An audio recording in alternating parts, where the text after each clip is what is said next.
അവിടെയും കൂടെ കയറിയിട്ട് പോകാമെന്ന് വിചാരിച്ചു. അപ്പോൾ നമ്മൾ നെക്സ്റ്റ് പോകാൻ പോകുന്നത് KCAയിലാണ്. പിന്നെ KCA വരുന്നത് കൊഡീസയിലാണ്. കുറച്ച് ഫേമസ് ആയ കമ്പനി തന്നെയാണ്, ഒത്തിരി വർഷങ്ങളായിട്ടുള്ളതാണ്. അപ്പോൾ ഏകദേശം കൃഷിക്കാർക്കൊക്കെ അറിയാൻ പറ്റുന്നതാണ്. അപ്പോൾ ഇവിടെയും നമ്മുടെ ആ മെഷീൻ ഉണ്ടെന്ന് പറഞ്ഞിട്ട് നമ്മൾ നോക്കാൻ വേണ്ടി വന്നതാണ്. ഇവിടെ നമ്മൾ പിന്നെ മുന്നേ കണ്ട പോലത്തെ എല്ലാം അടിപൊളി സെറ്റപ്പും കാര്യങ്ങളൊക്കെയാണ്. ഒരു വലിയ സെറ്റപ്പാണ് അതിൻ്റെ ഉള്ളിൽ ഫുള്ളായിട്ട്.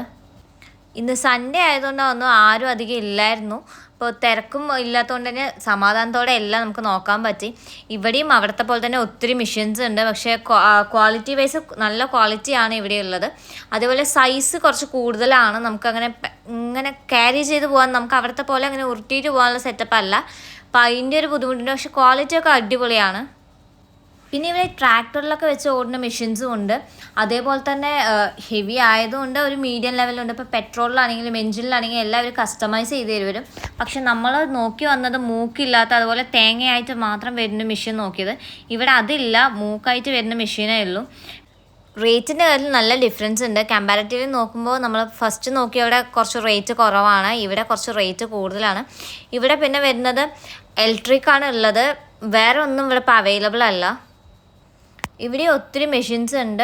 എല്ലാ കൃഷിക്കാർക്കും ഏകദേശം യൂസ്ഫുൾ ആവുന്ന മെഷീനാണ്. തേങ്ങൻ്റെ ചകിരി പൊടിക്കുന്ന മെഷീൻ വരെ ഇവിടെ ഞങ്ങൾ കണ്ടു. അങ്ങനെ കുറേ സംഭവങ്ങളുണ്ട്. അപ്പോൾ ഇതെല്ലാം നോക്കിയിട്ട് നമ്മൾ പയ്യെ അവിടെ നിന്ന് ഇറങ്ങുകയാണ്. രണ്ടും കൂടെ നമുക്ക് ഡിസ്കസ് ചെയ്തിട്ട് നമ്മൾ ഏതാ വെച്ചാൽ ചൂസ് ചെയ്യാമെന്നായിരുന്നു. തമിഴ്നാട്ടിലെ ആൾക്കാർ നമ്മൾ എന്തായാലും അപ്രീഷിയേറ്റ് ചെയ്താലേ മതിയുള്ളൂ. കാരണം അടിപൊളിയായിട്ട് അവർ ഓരോന്ന് കണ്ടുപിടിച്ച് വെച്ചിട്ടുണ്ട്.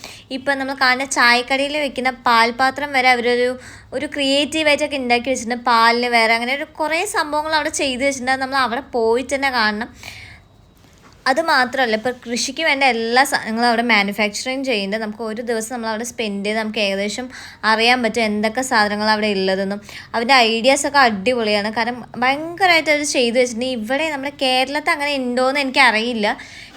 അപ്പോൾ ഇതിൻ്റെ അപ്ഡേറ്റ്സും കാര്യങ്ങളൊക്കെ നമ്മൾ നെക്സ്റ്റ് വീഡിയോയിൽ കാണിക്കുന്നതായിരിക്കും. നമ്മുടെ കയ്യിൽ കിട്ടിയിട്ട് ബാക്കിയുള്ള വീഡിയോസ് നമ്മൾ കാണിക്കുന്നതായിരിക്കും. അപ്പോൾ നമുക്ക് നെക്സ്റ്റ് വീഡിയോയിലേക്ക് കാണാം.